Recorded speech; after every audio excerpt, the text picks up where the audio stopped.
ሰላም ሰላም ውድ የአተም አካዳሚክ ቲዩብ ተከታታዮች ዛሬ ቻፕተር 6 አንትሮፖሎጂ ይዘን መጥተናል። እንግዲህ እስካሁን ቻፕተር 1 ጀምረን ቻፕተር 5 ድረስ ሰርተን ነበር። አሁን ደግሞ ዛሬ ቻፕተር 6 customary in the local governance system and the peacemaking strategy in Ethiopia በሚል ርዕስ ተገናኝተናል ማለት ነው። እንግዲህ ይህ ኮርስ ለፍሬሽ ማን ተማሪዎች በጣም ወሳኝ የሆነ ኮርስ ነው። ትንሽ ሞጁሉ እንደምታዩት ለማንበብም እንዳያችሁ ትንሽ ደስ አይልም። ስለዚህ አጠር ያለች ፓወርፖይንት በማዘጋጀት በአማርኛ ቪዲዮ እየሰራን እንገኛለን። ቪዲዮአችንን እንደወደዳችሁት ያሳያችሁን ትገኛላችሁ። ነገር ግን አሁንም ቻናላችንን ሰብስክራይብ ማድረግ ቢቀጥል ጥሩ ነው እንላለን። ምክንያቱም ቻናላችን ላይ ያለውን ቪዲዮ ከሚያዩ ሰዎች ውስጥ ኦልሞስት 80% ሰብስክራይብ ያላደረጋችሁ እንደሆነ ያሳየኛል ማለት ነው ቻናሉ።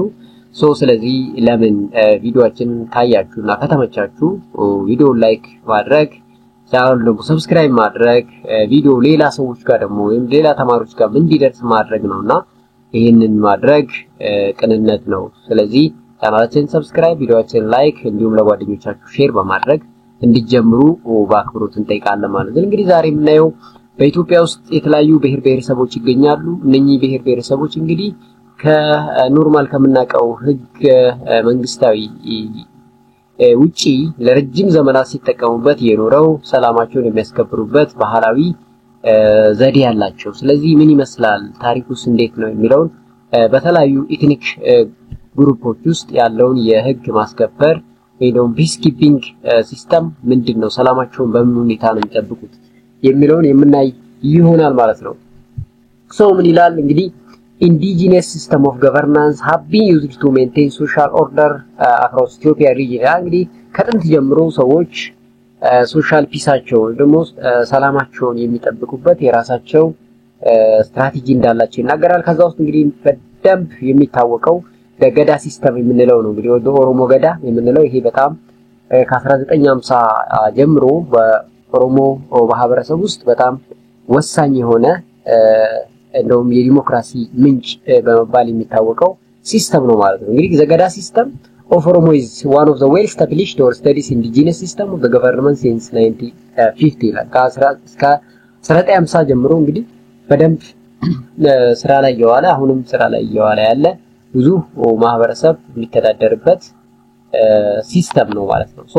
ብዙ ስኮላሮች ጥናት አድርገዋል። ላይክ ባክስተር፣ ሃበርላንድ እና አስሜሮም እንላቸው እንግዲህ ብዙ ጊዜ ጥናት አድርገውበት የገዳ ሲስተም ኦሮሞ ፒፕል ወይም ደግሞ ኦሮሞ ማህበረሰብ ዘንድ በጣም ክቡር የሆነና ቅቡልነት ያለው ብዙ ማህበረሰብ ሰላሙን የሚያስከብርበት ዘዴ እንደሆነ በጥናታቸው ያሳዩና ማለት ነው። ዘገዳ ሲስተም in an age grading institution of the Oromo that has been complex system of administration, law making and dispute settlement ነው የሚለው። ይሄ እንግዲህ በእድሜ የተከፋፈለ በእድሜ ደረጃ ክፍፍል ያለው እና ለረጅም ጊዜ ህግ የሚያወጡበት ህግ ማውጣት ብቻ ሳይሆን ዲስፒዩት ወይም ደግሞ ችግር ሲፈጠር ያንን ችግር የሚፈቱበት ሲስተም ነው ወይም ዘዴ ነው ማለት ነው። ገዳ ሲስተም the political power is transferred from one generation set or luba to another and every 8 years ነው። እንግዲህ በየ8 ዓመቱ ገዳ ሲስተም ስልጣኑን ከአንዱ ወደ ሌላው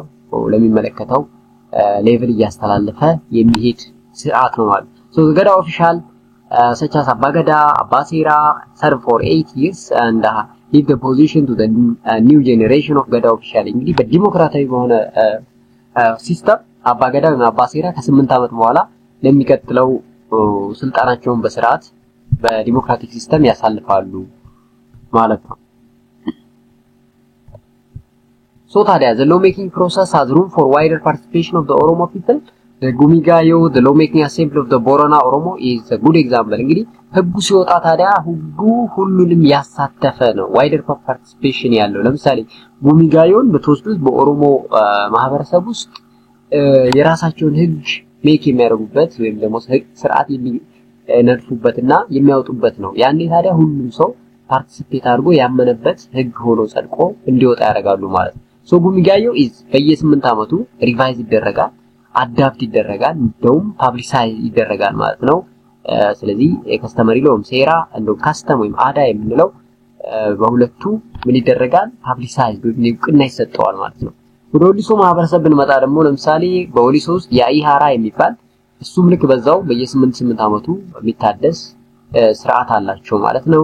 ሌላው ደጌዲኦ ቫሌ ስንል ደጌዲኦ ኦፍ ሳውዘርን ኢትዮጵያ ሃቭ አን ኢንዲጂነስ ሲስተም ኦፍ ገቨርናንስ ኮልድ ቫሌ። ይሄ ደግሞ በሳውዘርን በጌዲዎች ማህበረሰብ ውስጥ የሚታወቅ እንደገዳ አይነት ስርዓት ነው ማለት ነው። ሶ ቫሌ ኤንድ ዘ ገዳ ሲስተም ሃቭ ኦልሞስት የሚመሳሰሉበት ሂደት አለ። ለምሳሌ ሁለቱም በእድሜ ደረጃ ይለያያሉ። ያ ብቻ ሳይሆን በየእድሜያችን ኤክሰርሳይዝ እያደረግን የምንለማመዳቸው ፓወር ወይም ስልጣን አለ። ያ ስልጣን ደግሞ በየ8 ዓመቱ ከአንዱ ሌቭል ወደ ሌላው ሌቭል በዲሞክራሲያዊ በሆነ ስርዓት ውስጥ እንደሚተላለፍ ይነግረናል ማለት ነው። ስለዚህ ጌዲኦ ቫሌና ኦሮሞ ገዳ የሚመሳሰሉበት ሁኔታ እንዳለ ማወቅ ያስፈልጋል ማለት ነው። ሌላው ዘ ሮል ኦፍ ሪሊጂን ነው። በእንግዲህ ዋናው እዚህ ውስጥ ሃይማኖት ወይም ደግሞ እምነት በጣም ወሳኝ ነው። ምክንያቱም ትልቁን ቦታ ይይዛል ማለት ነው በስርዓት ውስጥ። ሶ ምን ይላል? the moreover the customary law of Gedio is called Sera and the Yai the General Assembly is the highest body of the Gedio indigenous system of governance ይላል። እንግዲህ customary law ወይም ትንሹ ዝቅተኛው ህግ ሴራ ነው። ከፍተኛው ጀነራል አሴምብሊ የምንለው ደግሞ ያኢ የምንለው ነው በጌዲዮ ፒፕል። ሶ the Bale is a complex system which has three administrative hierarchy። ይሄ ባሌ የምንለው በጌዲዮ ውስጥ እንደገዳ የሚታወቀው ስርዓት 3 ሌቭል አለው እሱ። ሶ አባገዳ ዮጋ የምንለው ወይም ነው ትራዲሽናል ሊደር ኔክስት ቱ አባገዳ ከአባገዳ ቀጥሎ ያለው ዮጋ ነው። 2 ሌቭል ኦፍ ካውንስል ኦፍ ኢልደርስ ሀልዋ ይቻና ሶንጎ ይቻ የሚባሉ ደግሞ ከሶስተኛው ሌቭል ላይ የሚገኙ አድሚኒስትሬቲቭ ሂራርኪ ያለው ይሄ በሌ። ሶ ኮንፍሊክት ብዙ ጊዜ ሪዞልቭ የሚደረገው በሶንጎ ይቻ ነው በሰፈር ሌቭል። ይሄ አደ ቪሌጅ ሌቭል በሶንጎ ይቻ ለመፍታት ይሞክራሉ። ነገር ግን አንዳንድ ክስተቶች እዛ በሰፈር ወይ በሶንጎ ይቻ የማይፈቱ አሉ።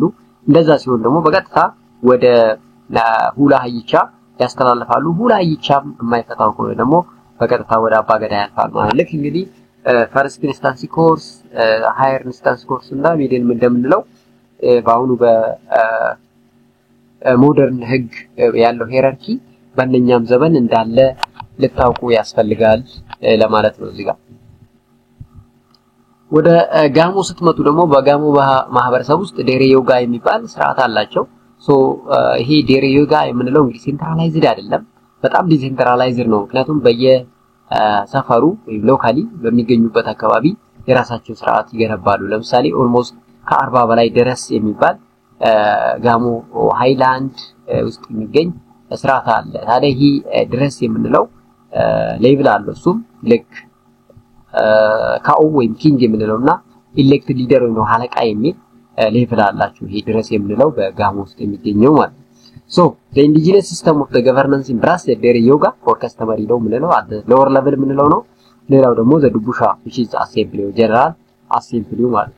The highest body of the indigenous governance is the Dere Dubusha and the general assembly that is responsible to make and revise customary law, resolve major disputes and cannot solve it by lower level። ስለዚህ Dere Dubusha የምንለው ይሄ general assembly በከስተመሪ ላው የማይፈታውን ዲስፒዩትስ ሶልቭ የማድረግ አቅም አለው። ያ ብቻ ሳይሆን ህጉን ሪቫይዝ የማድረግ ስልጣኑን አለው ማለት ነው። ሶ ዘ ዱቡሻ አሴምብሊ 3 ሂራርኪ ያለው እሱ በራሱ ዴሬ ዱቡሻ ምንለው አለ ቶፕ ሌቭል ያለው አለ ሰብ ዴሬ ዱቡሻ እንደ ሚድል እና ጉታ ወይም ደግሞ ናይፎሩ ዱቡሻ አት ቪሌጅ ሌቭል አለው ማለት ነው። ስለዚህም ሂራርኪ አለው ነው። ሶ ዘ ማይነር ኬዝ ብዙ ጊዜ የሚሆን ከሆነ በዴሬ ጪማ ወይም ካውንስል ኦፍ ኢልደር በምንለው ለመፍታት ይሞክራሉ። ከዚህ ካለፈ ወደ ቶፕ ሌቭል ይሄዳል ማለት ነው። ታዲያ በዚህ ሲስተም እንግዲህ ኢንትራና ኢንተር ኮንፍሊክት ሲስተምን ሪዞልቭ እናደርጋለን። በተመሳሳይ ማህበረሰብ ውስጥ የሚፈጠር ችግር አለ። በጎረቤታማ በሆኑ በተለያዩ ኢትኒክ ግሩፖች መካከል የሚፈታ ወይም የሚፈጠር ችግር አለ። ስለዚህ ያን ሁለቱንም በኢንትራሚውን ኢንተር ኢትኒክ ኮንፍሊክትን ሪዞሉሽን የምናደርግበት ሲስተም አለ ማለት በተለያየ ማህበረሰብ ውስጥ። So there are different indigenous institutions of conflict resolution, the peacemaking across the region and the culture in Ethiopia ይላል። And the different terms used to discuss indigenous institution is the following are some of them ይላል። ስለዚህ እንግዲህ በተለያየ ማህበረሰብ ውስጥ ወይም ደግሞ በተመሳሳይ ማህበረሰብ ውስጥ የተለያየ ችግር ይፈጠራል። ታዲያ በአካባቢ ወይም በአገር በቀል በሆነው ሲስተም ወይም indigenous institution ችግሩ እንዲፈታ ይሞከራል ማለት ነው። ታዲያ የችግር ሲፈታ እንግዲህ በተለያየ አካባቢ የተለያየ ሲስተም ይኖራቸዋል። ለምሳሌ ካስተመሪ ዲስፒት ሪዞሉሽን ሜካኒዝም አለ፣ ትራዲሽናል ሜካኒዝም ኮንፍሊክት ሪዞሉሽን አለ፣ ግራስሩት ጀስቲስ ሲስተም እንደ ካስተመሪ ጀስቲስ ኢንስቲትዩሽኖች አሉ። ኢንዲጂነስ ጀስቲስ ኢንስቲትዩሽን እንደ ሜካኒዝም ሼር ሴቨራል ኮመን አስፔክት ኢንክሉዲንግ ዘ ፎሎዊንግ ይላል። እንግዲህ እኔ ደግሞ ሁለቱ በጋራ የሚጋሩት ነገር የሚያመሳሰላቸው ነገር ይኖራል ማለት ነው። ከዛ ውስጥ አንዱ ሃይ ኢንቮልቭመንት ኦፍ ኢልደርስ አት ዲፍረንት ስቴጅ ኦፍ ኮንፍሊክት ሪዞሉሽን እንደ ፒስ ሜኪንግ ፕሮሰስ። ሁሌም አዋቂዎች ናቸው፣ ትልልቅ ሰዎች ናቸው ኮንፍሊክቱን ሪዞልቭ ለማድረግ በተለያየ ስቴጅ ውስጥ ኢንቮልቭ የሚያደርጉት፣ ሰላምን ለማስከበር ኢንቮልቭ የሚያደርጉት እንግዲህ አዋቂዎች ናቸው ነው። ሁለተኛው ፕሪፈረንስ ኤንድ ሪስፔክት ፎር ኢልደር ናውን ፎር ዜር ኳሊቲ ኢንክሉዲንግ ኤክስፒሪየንስ ኢን ዲስፒዩት ሪዞሉሽን ናውሌጅ ኦፍ ከስተመሪ ሎው እንደ ኢምፓርሻሊቲ አስ ዌል አስ አቢሊቲ ኦፍ ሊስኒንግ። ለምንድን ነው ከፍ ያሉ ሰዎችን ፒስ ሜክ እንዲያደርጉ ወይም ደግሞ ዲስፒዩት ሪዞልቭ እንዲያደርጉ የሚመረጡ ከተባለ በብዙ ምክንያት ነው። አንዱም ኤክስፒሪየንስ አላቸው ተብሎ ይታሰባል። ሌላው ዕውቀት አላቸው ስለ ከስተመሪ ሎው። ሌላው ደግሞ አድሎ ወይም ኢምፓርሻሊቲ፣ አድሎአዊ አይሰሩም ወይም ኢምፓርሻሊቲ ናቸው። ሌላው ደግሞ ከምንም በላይ አንድን ችግር ለመፍታት የሚያስፈልገው የማዳመጥ ጥንካሬያቸው ወይም የማዳመጥ ልምዳቸው የነሱ የተሻለ ነው ማለት ነው። ምክንያቱም ነገርን ከስሩ በደንብ ካዳመጡ በኋላ ያንን ችግር ለመፍታት ቀላል ስለሚሆን ማለት ነው። በዚህም ብዙዎቹ ኢንዲጂነስ ሪዞሉሽን ኮንፍሊክት ሪዞሉሽን ቴክኒክ ውስጥ የሚሳተፉት አዋቂዎች ናቸው ማለት ነው። So the indigenous justice system also have difference in terms of hierarchies, procedure and the level of complexity. ያው ከቦታ ቦታ በኮምፕሌክሲቲ በደረጃ ይለያዩ ይሆናል። so customary justice institution include the major three component። አንደኛው customary law ነው፣ ሌላው council of elder፣ ሶስተኛው ደግሞ customary court ወይ assembly ነው። customary law ስንለው ብዙ ጊዜ it refers to a body of rules, norms and sets of moral value that serve as a wider framework of human conduct and social ኢንተራክሽን። እንግዲህ ሩልስ ምን ኖርም ባህል ወይም ወግ ምንለው ልማድ ምንለው እንደውም ሞራል ምንለው ቫልዩን በአጠቃላይ የያዘው ነው። ለምሳሌ ሴራ የምንለው የሲዳማ፣ ዴሬ ዮጋ የምንለው ጋሞ፣ ሴራ አዳ ኦፍ ኦሮሞ ምንለው አጌን ጎርደና ሴራ ኦፍ ከስታኔ የሚባል የጉራጊ ባህል ነኝ ከስተመሪ ሎው ናቸው ማለት አንድ ሎወር ሌቭል ከስተመሪ ሎው ይባላሉ ማለት ነው። in most case customary law are available orally። ያው ብዙ ጊዜ እንግዲህ customary laws ወይም ህጎች በኦራል ነው ተጽፈው ሪትን ሆነው ዶክመንት ሆነው ዌል ኦርጋናይዝድ ሆነው ላይኖሩ ይችላሉ ማለት ነው። customary law ግን አንዳንዴ ያው ምን ይሆናሉ ተጽፈው ፐብሊሽድ የሆኑ ደግሞ አሉ። ለምሳሌ ሰባት ቤት ጉራጌ የምንለው በ1998 ፐብሊሽ ተደርጎ የሚገኝ ኪቻ የሚባል ሲስተም አላቸው ማለት ነው። ኮንፍሊክት ሪዞልቭ የሚያደርጉበት so this similarity kisane or sodo gurage have written a version of customary known as gordenna shengo የሚባል አላቸው። ይሄም ፐብሊሽድ የሆነ ብዙ ሰዎች እንደ ሪፈረንስ የሚጠቀሙት ነው ማለት ነው። so council of elders, the council of elder impress highly respected and well experienced community። ያው ነው ደግሞ council of elders ሲባል እንግዲህ አዋቂዎች እነዚህ ታላላቆች ካውንስል ነው በኤክስፒሪየንስ የተሞላ ዕውቀት ያላቸው ስለ ከስተመሪ ሎው የሚያውቁ ሰዎች በግሩፕ ሆነው የሚሰሩት ህግ ነው ማለት። so the institution of council of elder has different name in different ethnic group። ለምሳሌ የሀገር ሽማግሌ በአማራ፣ ጃርሰብያ በኦሮሞ ነኝ council of elder ይባላሉ። so customary court a public assembly that serve two major purpose። አንዱ hearing discussing a sitting dispute and ሌላው ደግሞ revising adapting and making law። ትልቁ customary court የሚሰራልን ስራ ምንድነው? ሁለት ስራዎች ናቸው። አንዱ ነገርን በደንብ ማዳመጥ ዲስከስ በማድረግ ያንን ችግር ማፍታት ነው። ሁለተኛው ደግሞ ህግን ሪቫይዝ በማድረግ አዳፕት ማድረግና ህግ ሆኖ ቅቡልነት እንዲኖረው ማድረግ ነው ማለት ነው። በዋናነት እነኚህን ሁለት ስራዎች ይሰሩልናል በተለይ ከስተመሪ ኮርት የምንላቸው ማለት ነው።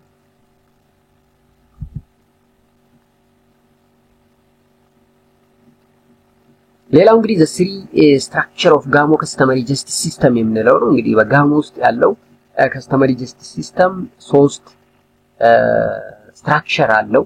የመጀመሪያው እንግዲህ ዴሬ ዮጋ የምንለው ወይ customary law የምንለው ነው። እሱ በዋናነት comprehensive body of rules and procedure that govern a wide range of issues including property, ownership, marriage or divorce and conflict. So እንግዲህ እዚህ እንዳልነው ዴሬ ዮጋ ምንለው የከስተመሪ ነው በጋሞስ ምርነው በዋናነት ሩልስ ፕሮሲጀርስ በተለይ ስለ ንብረት ስለ ትዳር ስለ ፍቺ እንዲሁም ደግሞ አንዳንድ ጸቦችን ወይም ኮንፍሊክት ሪዞሉሽንን በአጠቃላይ የያዘው ዴሬ ዮጋ ምንለዋለን ከስተመሪ ነው ምንለዋለን በጋሞ ከስተመሪ ጀስቲስ ሲስተም ውስጥ ሌላው ዴሬ ጪማ ምንለዋለን ሊትራሊ ዴሬ ጪማ ምንለው ኢልደሮች ናቸው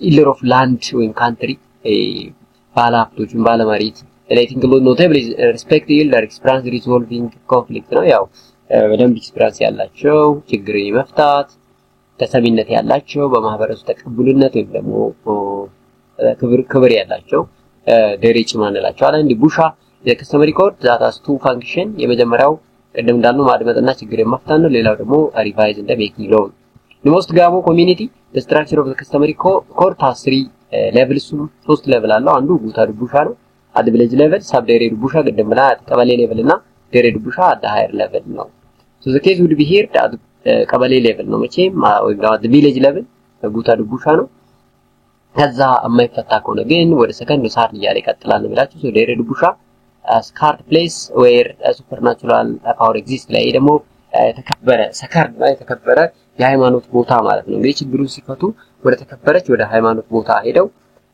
እዛ ቦታ ላይ ኃይል አለ የሆነ ሱፐርናቹራል ፎርስ አለ ስለዚህ ይሄንን ማታከብር ከሆነ ትቀሰፋለህ ወይም ደግሞ መርገም ይገጥማል ብለው ስለሚያምኑ እዛ ጋር በቀላሉ ጀስቲስ ይሰፍናል ማለት ነው ደግሞ ሰላም አስፍረው እርቅ ሰላም ፈጥረው ይሄዳሉ ማለት ነው ይሄ አንዱ መካኒዝማቸው ነው ሌላው ምንድነው ታዲያ ጥንካሬው አሁን ይሄ ከስተመሪ ጀስቲስ ሲስተም መኖሩ ጥንካሬው ምንድነው what the strength ሲባል አንደኛ ከኮስት አንፃር ስናየው ታይም እና ሪሶርስን የመቆጠብ አቅም አለው ለምን ኢልደሮች ያንን ችግር ለመፍታት ምንም አይነት ክፍያ ላይጠይቁ ይችላሉ ምንም አይነት ኮምፐንሴሽን ምንም አይነት ካሳ ላይጠይቁ ይችላሉ ስለዚህ በአጭር ሰዓት ችግራችንን ሊፈቱልን ይችላሉ ማለት ነው አንዱ ከኢኮኖሚ አንፃር በጣም ጥሩ ዘዴ ነው ሁለተኛ conflict resolution proceed in public space in the community different parties victims offender community participate in the process decision are communicated አያችሁ ይሄ በጣም የተሻለው የሚያደርገው አንዱ ችግርን የምንፈታው ጎጂና ተጎጂ በፍለፊት ተገናኝተው ችግራቸውን በፍት አውጥተው ለሽማግሌ በመስጠት እዛው ጋር መካስ ያለበት ግሩፕ ካሳውን ተቀብሎ ይቅርታ ተባብሎ ነው የሚለያዩት ማለት ነው አንዱ ፍትሃዊ የሚነግስበት ቦታ ወይም ደግሞ ፍትህ ያለበት ቦታ መሆኑ አንዱ ጥቅሙ ነው ማለት ሌላው decision are easily enforced through community based sanction including social exclusion compliance ensured blessing and a threat of carceral እንግዲህ ዲሲሽኑ ወይም ውሳኔው ብዙ ጊዜ ያጠፋው ማይክስ ወይም ደግሞ ጥፋቱን አምኖ የማይቀበል ከሆነ ከማህበረሰቡ እስከ መገለል ሊደርስበት ይችላል ያ ብቻ ሳይሆን እርግማን ሊገጥመው ይችላል መገለሉ በራሱ ይሄ ስላለ ይሄ ፍራቻ ስላለ ሰዎች ተገቢ ሁኔታ በመደማመጥ የተበደለን በመካስ ይቅር እንዲባባሉ ያደርጋል ማለት አንዱ ጥቅሙ ይሄ ነው ስለዚህ ውስጣዊ ሰላምን ያመጣል ማለት በሌላ አባባል customary system aimed at restoring community cohesion social relation collective spirit and social solidarity ይሄ ደግሞ ምን ያመጣል እንግዲህ ሶሻሊ በደንብ መቀራረቡ እንዲኖር ጥብቅ የሆነ ሶሻል ሪሌሽን እንዲኖራቸው ጠንከረ መንፈስ እዛ አካባቢ ላይ እንዲፈጠር ሶሻል ሶሊዳሪቲያቸው እንዲጠነክር ይሄን ሁሉ ጥቅም ይሰጣል ማለት ሌላው relay on respect for elder tradition forgiveness transferring compensation embedded in indigenous belief ላይ እንግዲህ በትክክል አዋቂዎች በማክበር ይቅርታን በማድረስ ያ ብቻ ሳይሆን ደግሞ የተጎዳን በመካስ የሚፈጸም ስርዓት መሆኑ አንዱ ጥንካሬው ነው ማለት ነው የከስተመሪ ነው እንደዛው ደግሞ ሊሚቴሽን ይኖረዋል እንግዲህ መቼም አንድ ነገር ጥንካሬ እንዳለው ሁሉ ደግሞ ጉድለትም ይኖራል ማለት ለምሳሌ ከአንዱ ጉድለታቸው ምንድነው ብዙ ጊዜ protecting safeguarding women right እንግዲህ ማርጂናላይዜሽን አለው ሴቶችን አያሳትፍም የሴቶች ድምጽ ተሰሚነት ብዙ የለው ችግር ፈቺም ችግር አምጪም ወንዶች ተብሎ ይታሰባል በብዙ ቦታ ስለዚህ ወንዶችን ዶሚኔት የሚያደርጉበት ሴቶች ደግሞ ብዙም መብት የማይኖርበት መሆኑ ትልቅ ችግር ነው for example council of elder are not open to elderly women ስለዚህ ሴቶች ቀላሉ አይሳተፉም። ኢንዲጂነስ ኢንስቲትዩሽን ኦፍ ዲስፒዩት ሪዞሉሽን አር ዊዝን ዘ ሴም ኤትኒክ ግሩፕ their potential resolving interconflict is very limited። ስለዚህ ችግርን የመፍታት ተሳትፎ ህግ የማጽደቅ መብት ለሴቱ ያለመስጠቱ እንደ ሊሚቴሽን ይታያል ማለት ነው። so interethnic conflict resolution there are some example of interethnic conflict እንግዲህ እስካሁን ያየነው ኢንትራ ነው በአንድ ማህበረሰብ ውስጥ የሚፈጠር ግጭትን እንዴት ይፈታል። አሁን ደግሞ በሁለት የተለያዩ ማህበረሰቦች መካከል የሚፈታ ግጭት ይኖራል። ያንን ኢንተር ኢትኒክ እንለዋለን ማለት ነው። ይሄ ችግር እንዴት ይፈታል እንዴትስ ይፈጠራል ብላችሁ ጠይቁ። ለምሳሌ ብዙ ጊዜ ኢንተርኤትኒክ ኮንፍሊክት ሪዞሉሽን በሁለት ፓርት ኦፍ ኢትዮጵያ ውስጥ ይፈጠራል። ለምሳሌ አቦ ገረብ is one of the ሚላል ዲስፒዩት ሪዞሉሽን ቴክኒክ። ለምሳሌ ራያና ዋጅረት ዲስትሪክት ሳውዘርን ትግራይ ውስጥ የሚገኙት ሁለት ማህበረሰቦች በብዙ ጊዜ ሲጋጩ ይታያል በመሬት ሲጣሉ። ስለዚህ አቦ ገረብ ያንኚህ ሁለቱን ማህበረሰብ የሚያስማማ ስርዓት ነው ማለት ነው። አቦ ገረብ ሪቨርስ ስፕሊት between the two individuals from highland ትግራይ and lowland አፋር።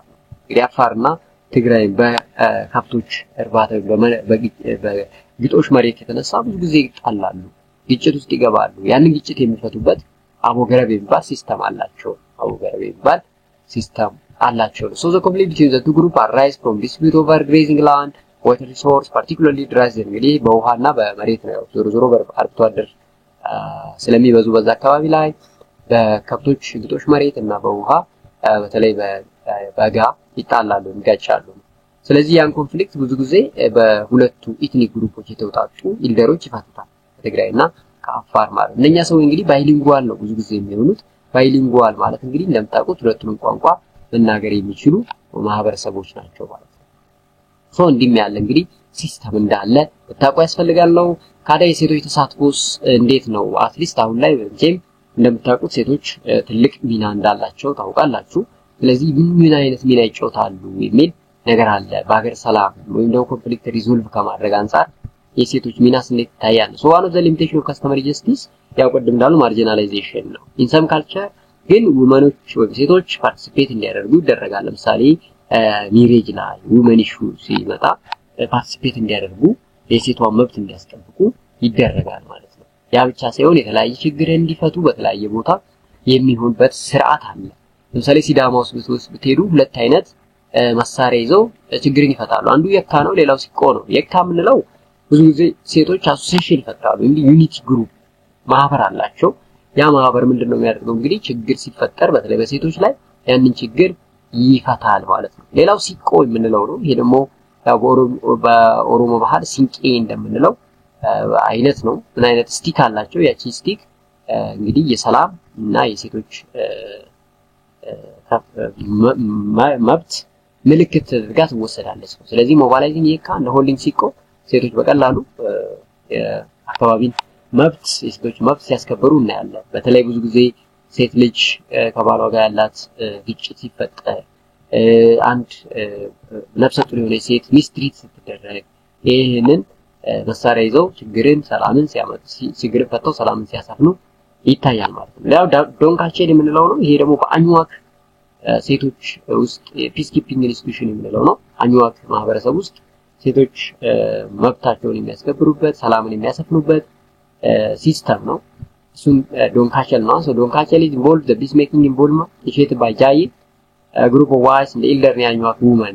The Jai start a peacemaking movement based on the information gathered through women network. ስለዚህ ኔትወርክ ይሰራሉ፣ ዩኒቲ ያላቸው ግሩፕ አላቸው። ያ ግሩፕ የተጎዳን ማህበረሰብ ሄዶ መረጃ በትክክል ከሰበሰበ በኋላ ሁለቱን የተጎዳውን በክሶ የጎጂ ደግሞ ይቅርታ ጠይቆ ሰላም እንዲሆን የማድረግ አቅም አላቸው ማለት ነው። after examining the argument of the two parties the judge gives their verdict። ስለዚህ verdict ማለት ውሳኔ ይሰጣሉ ማለት ነው። በደንብ ካዩ በኋላ ችግሩ የት ነው፣ ችግር አድራሹ ማን ነው፣ ችግር የደረሰበትስ ምንድነው፣ እንዴት ሲካሳል የሚለውን አይተው መጨረሻ ላይ ውሳኔ የሚሰጡበት ሲስተም አላቸው ማለት ነው።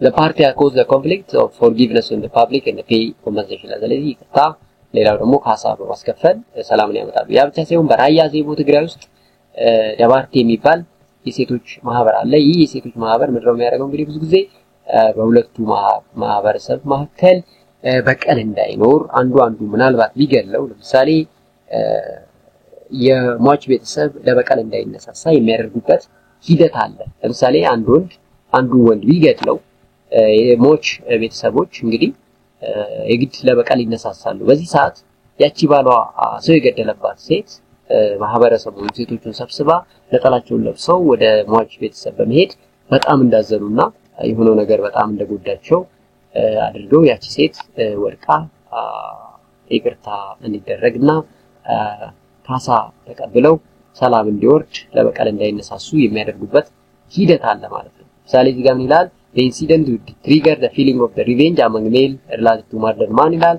In such case, the wife of the killer requests for the Dabarte intervention. ስለዚህ ያቺ የገዳይ ሚስት ነች እንግዲህ ዳባርቴው ኢንተርቬንሽን እንዲያደርጉለት ቶሎ ገብተው ችግሩን ሊፈቱ የምታደርገው ማለት ነው። ስለዚህ በሰዓት ምን ይደረጋል? ነጠላ ይለበሳል ተዘግዝቆ ከዛ ሴቶች ጸጉራቸውን በጥቁር ሻሽ ያስራሉ። በቀጥታ ሄደው ልመና ያደርጋሉ ማለት ነው ለሟች ቤተሰብ። በዛም ቅርታ ተቀብሎ ለበቀል እንዳይነሳሱና ሰላም እንዲሰፍን ያም የሟች ቤተሰብ ካሳ ተደርጎለት ሰላሙ እንዲፈታ የሚያደርጉበት ሂደት አለ ማለት ነው። ይሄም ሴቶች የሚያደርጉት ትልቅ ሚና ነው ማለት ነው። ሌላው ሌጋል ፕሉራሊዝም የምንለው ነው። ይሄ ደግሞ ኢንተርቬንሽን ኦፍ ቢትዊን ካስተመር ሪሊጂየስ ኢንዱስትሪ ሌቭል ነው። ፕሉራሊዝም ስንል እንግዲህ ከሁለት በላይ የሆኑ ሌጋል ጀስቲስ ሲስተሞች አንድ ጋር በጋራ የሚሰሩበት ሲስተም አለ ነው። ኢቭን አሁን ኢትዮጵያ ውስጥ እንደምታውቁት እንግዲህ ሸሪዓ ሲስተም ወይ ሸሪዓ ኮርት ሲስተም ከመንግስት ጋር በጋራ ወይም ደግሞ ከመንግስት ህግ ጋር በጋራ የሚሰሩበት ሲስተም አለ። ሶ ሌጋል ፕሉራሊዝም refers to the existence of two or more legal or justice system in a given society ነው የሚለው። ይሄ ሌጋል ፕሉራሊዝም evident in Ethiopian context multiple legal institutions including customary law courts, state law and the courts, religious law and the court ለምሳሌ ሸሪዓ ተወስዱት ሳይድ ባይ ሳይድ በኢትዮጵያ ውስጥ ስራ ላይ ይውላል ማለት ነው። የኢትዮጵያ ፌደራል ኮንስቲቱሽን ራሱ ቁና ሰጥቶት ይሰራል ማለት ነው። ስለዚህ እንግዲህ በዛ ሲስተም ምናልባት በህግ አግባብ አንዳንድ ኬዞች ወደ ህግ ሲሄዱ ህግ ለኛን ችግር ለመፍታት እስከሚቸግረው ድረስ የሚወሳሰቡ ኬዞች ይኖራሉ። እነኛን ኬዞች ግን በቀላሉ በሸሪዓ ኮርት መሐላ ስላለ ያ ሰውዬ የጎዳ ማህበረሰብ በቀላሉ ሊያምን ይችላል ማለት ነው። በህግ ከሆነ ግን ኤቪደንስ እስካልተገኘበት ድረስ ሊክድ ይችላል ማለት ነው። ስለዚህ መሐላው ካለ ግን የመካዱ ፕሮባቢሊቲ በጣም ዝቅተኛ ስለሚሆን ከህግ ወይም ከኖርማል ህግ በተሻለ ይሄኛው ሲስተም በጣም ወሳኝ ሲስተም እንደሆነ ብዙ ማህበረሰብ ያወራሉ ማለት ነው። ስቲል ነው የተጠቀሙበት። ሶ religious and customary court are state recognition and the functioning prior to adoption of the constitution shall be organized on the basis of recognition according to them constitutional law.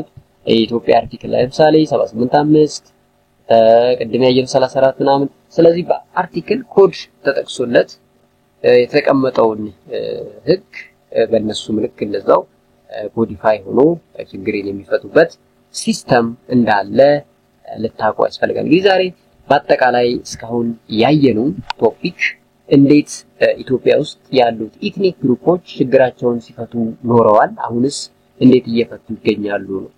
በኖርማል ሴናሪዮ በመናቀው በኢትዮጵያ ህገ መንግስት መሰረት የሚፈቱ ችግሮች አሉ።